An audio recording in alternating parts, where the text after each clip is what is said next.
how thick the frost is on your car, maybe versus where you're headed to this morning for work. Kids getting out to the bus stop, we do have those patches of fog. We have this frosty cold start in your first alert forecast. Everybody needs to bundle up. Again, the best we can do is really mid-30s. That's the warmest spot in our area by the time the sun comes up at 7:45 on this Thursday. So that's where we've really got to stay in those layers most of today.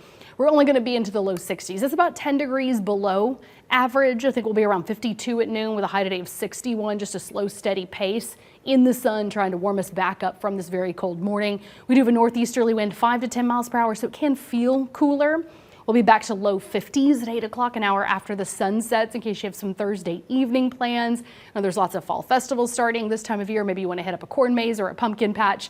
Just keep in mind any evening plans require those warm layers on this Thursday. That does add up though into the afternoon peak heating.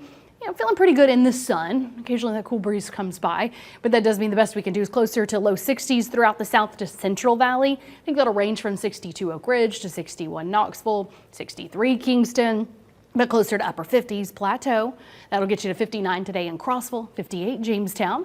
Also really more so upper 50s to right at 60 at the Tennessee-Kentucky line. Harlan, your high today 58, 59 Jellicoe to Tazewell to Morristown, far northeast Tennessee, 58 your high today Greenville to 60 Dandridge and 61 in Pigeon Forge. Obviously we share this cool day, but also a sunny day.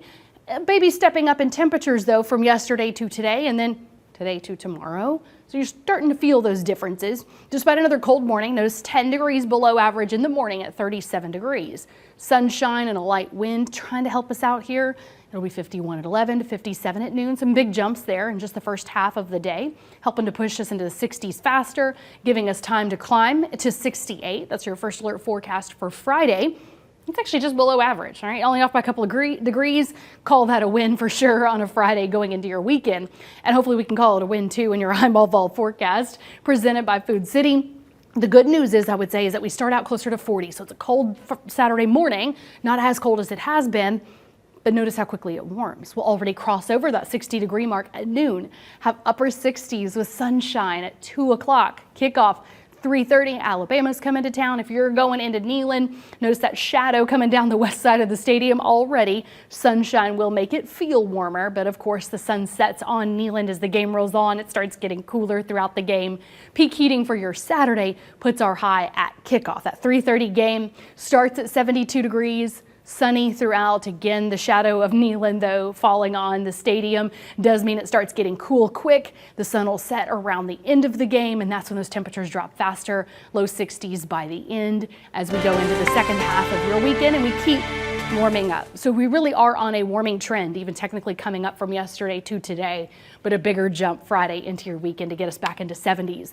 Mornings are still below average this weekend, but having low humidity and plenty of sunshine helps us to bring up those afternoons first. Then those mornings become milder as we look ahead to next week, hanging out with highs still in the mid to upper 70s. Limited to just some stray rain clipping our area later in the week. So we've really got a quieter first alert forecast.